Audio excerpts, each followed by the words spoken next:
नमस्कार दोस्तों, मैं युधिष्ठिर चौधरी आपका आपके YouTube channel YS maths classes पर स्वागत करता हूं। दोस्तों, आज इस वीडियो में हम लेकर आए हैं कि जब 7th पे कमीशन से 8वां वेतन आयोग लगेगा तो उस समय जो पेंशन होल्डर्स हैं उनकी बेसिक पेंशन कितनी चेंज हो जाएगी, फिटमेंट फैक्टर कितना रहेगा, सारा कुछ इस वीडियो में डिस्कस करेंगे। अगर अभी तक आपने चैनल को सब्सक्राइब नहीं किया, सब्सक्राइब करें, वीडियो को लाइक करें और ज़्यादा से ज़्यादा शेयर करें ताकि ये वीडियो उन सभी दोस्तों के पास पहुंचे जो पेंशन ले रहे हैं। तो आइए सबसे पहले यहाँ पर बात करते हैं कि 7th पे कमीशन जब का लगा था तो उस समय फिटमेंट फैक्टर 2.57 रखा गया था। तो उसके हिसाब से मान लीजिए आपकी बेसिक पेंशन 9,000 रुपये है और अगर 8वां वेतन आयोग लगता है और उस समय आपका फिटमेंट फैक्टर 1.92 लगता है तो आपकी बेसिक पेंशन 17,280 रुपये हो जाएगी। लेकिन अगर फिटमेंट फैक्टर 2.08 लगता है तो आपकी बेसिक पेंशन 18,720 हो जाएगी। फिटमेंट फैक्टर 2.57 लगने पर बेसिक पेंशन 23,130 रुपये हो जाएगी और फिटमेंट फैक्टर 2.86 लगने पर आपकी बेसिक पेंशन 25,740 रुपये हो जाएगी। लेकिन अगर आपकी बेसिक पेंशन अभी 11,000 रुपये है और फिटमेंट फैक्टर 1.92 लगता है तो आपकी बेसिक पेंशन 21,120 रुपये हो जाएगी और अगर फिटमेंट फैक्टर 2.08 लगता है तो बेसिक पेंशन 21 से आपका बढ़कर 22,880 हो जाएगी और फिटमेंट फैक्टर 2.57 लगने पर आपकी बेसिक पेंशन 28,270 रुपये हो जाएगी और अगर फिटमेंट फैक्टर 2.86 रहेगा तो बेसिक पेंशन 31,460 रुपये हो जाएगी। लेकिन अगर आपकी बेसिक पेंशन इस समय 13,000 रुपये है तो फिटमेंट फैक्टर 1.92 लगने पर आपकी बेसिक पेंशन 24,960 रुपये हो जाएगी। लेकिन अगर आपका फिटमेंट फैक्टर 2.08 लगता है तो बेसिक पेंशन 27,040 रुपये हो जाएगी। फिटमेंट फैक्टर 2.57 लगने पर 33,410 और फिटमेंट फैक्टर 2.86 लगने पर 37,180 रुपये हो जाएगी। इसी तरीके से अगर आपकी बेसिक पेंशन इस समय 15,000 रुपये है 7th पे कमीशन के अनुसार तो फिटमेंट फैक्टर 1.92 लगने पर 28,800 रुपये हो जाएगी। लेकिन अगर फिटमेंट फैक्टर 2.08 लगता है तो ये 31,200 रुपये हो जाएगी।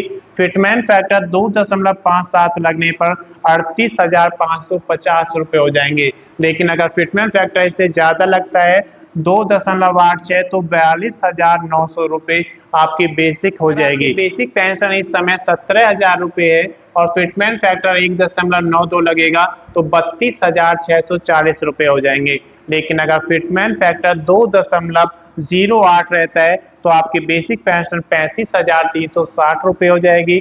फिटमेंट फैक्टर 2.57 पर बेसिक पेंशन 43,690 और फिटमेंट फैक्टर 2.86 लगने पर 48,620 हो जाएगी। आपकी बेसिक पेंशन इस समय 19,000 रुपये है और फिटमेंट फैक्टर 1.92 लगता है तो ये 36,480 रुपये हो जाएगा और अगर फिटमेंट फैक्टर 2.08 लगेगा तो ये 39,520 रुपये हो जाएगा। फिटमेंट फैक्टर 2.57 पर ये 48,830 हो जाएगा और फिटमेंट फैक्टर 2.86 लगने पर 54,340 हो जाएगा।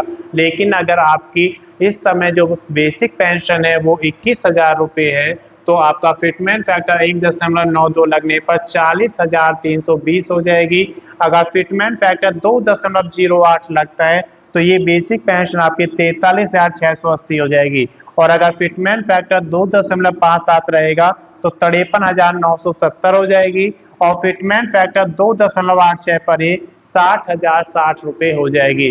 लेकिन अगर आपकी पेंशन इससे ज़्यादा है, मान लीजिए 23,000 रुपये है तो बेसिक पेंशन अगर 23,000 रुपये वाले का फिटमेंट फैक्टर 1.92 लगेगा तो उसकी जो पेंशन होगी बेसिक वो हो जाएगी 44,160 और अगर फिटमेंट फैक्टर 2.08 लगेगा तो उस समय 47,840 हो जाएगी।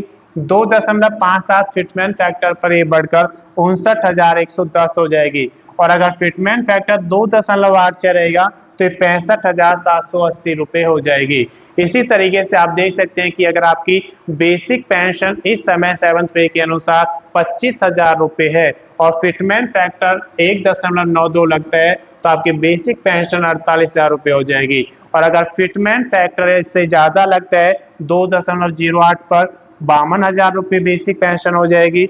और अगर 2.57 फिटमेंट फैक्टर लगता है तो 64,250 आपकी बेसिक पेंशन हो जाएगी। लेकिन अगर फिटमेंट फैक्टर इससे ज़्यादा लगता है 2.86 लगता है तो आपकी बेसिक पेंशन 71,500 हो जाएगी। तो मैं समझता हूँ कि इस वीडियो के माध्यम से आपको आपकी बेसिक पेंशन कितनी बढ़ जाएगी वो सारा कुछ फिटमेंट फैक्टर पर डिपेंड करेगा।